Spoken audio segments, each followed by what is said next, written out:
I was thinking about this gospel and how it's the second sign that was done in in Galilee rather, when he came from Judea. What was the first sign? Well, that he had turned water into wine in Cana. And so that was the first sign. Here's the second one in Galilee. And I was thinking about this. How did this royal official even know to come to Jesus?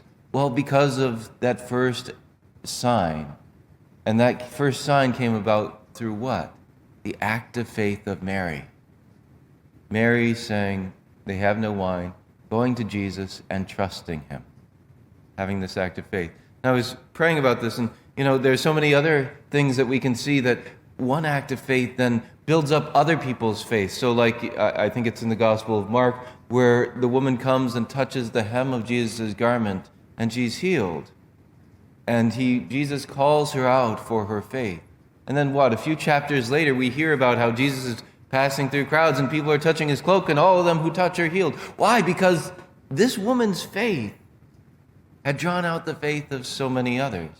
I think about how you can almost never find a saint that lived in isolation from other saints.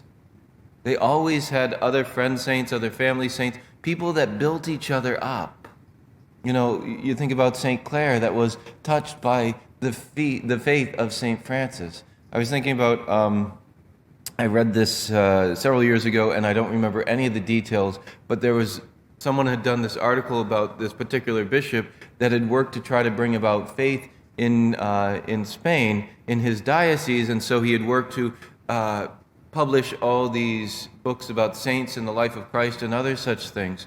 He isn't a well-known bishop in history, not someone that we would point out as, here's a man of faith. But it was because of his work of getting those things published. Then a generation or two later, St. Ignatius of Loyola, as he's recouping from his cannonball wound to the leg, and he wants to read stories about knights errant, and they don't have any books like that. All they have is the life of Christ and the story of the saints. And these books, because of that bishop, a generation or two before, now brought conversion to this man who touched the whole world by his faith. And here's this man, he comes to Jesus, says, please heal my son. And Jesus says, you may go, your son will live. And the man believed. And then when he found out, when did his son recover? At the time that Jesus said that, now his whole household came to believe. That faith builds on faith. And we can think back in our own lives to the people whose faith has touched us, has helped us to grow in trust of Almighty God. I can think about friends of mine who, but just by hanging out with them, by spending time with them, have made my faith better, made my faith grow. Specifically, I'm thinking about the people that came and gave our mission last week. That we think about these things, these people, these events that have helped us to grow in faith. And then I was pondering, when we're in the darkness, and we don't see God clearly, when we're in struggles, when things are going wrong, how do we then build up faith in this moment?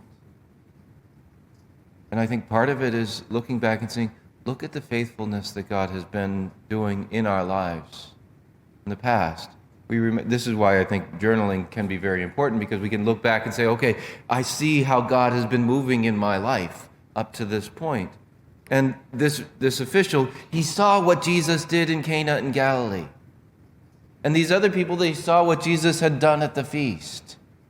And that strengthened their faith in this moment when it didn't seem there was any possible hope.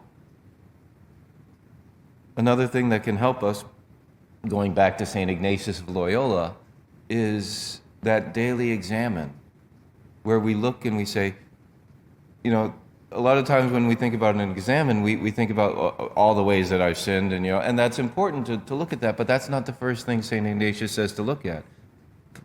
first thing he says to look at is, where has God been moving in my life this day? And then thanking him for that. And when we train our eyes at the end of each day to do this, we start to train our eyes to recognize God's presence in my life right here, right now. Instead of at the end of the day looking back and saying, oh yeah, God was moving right there. Now we're starting to say, God moved in that moment 5 minutes ago. Wow. And then as we continue to train our eyes, I think God might be moving right now. I see his finger moving. It takes time to do this. But what does this do? It helps us to build up our faith by recognizing God never abandons us. So we turn to Almighty God this day and we ask him, Lord, strengthen our faith. You've helped us through so many people around us to build up our faith, and we know that you have always been faithful to us.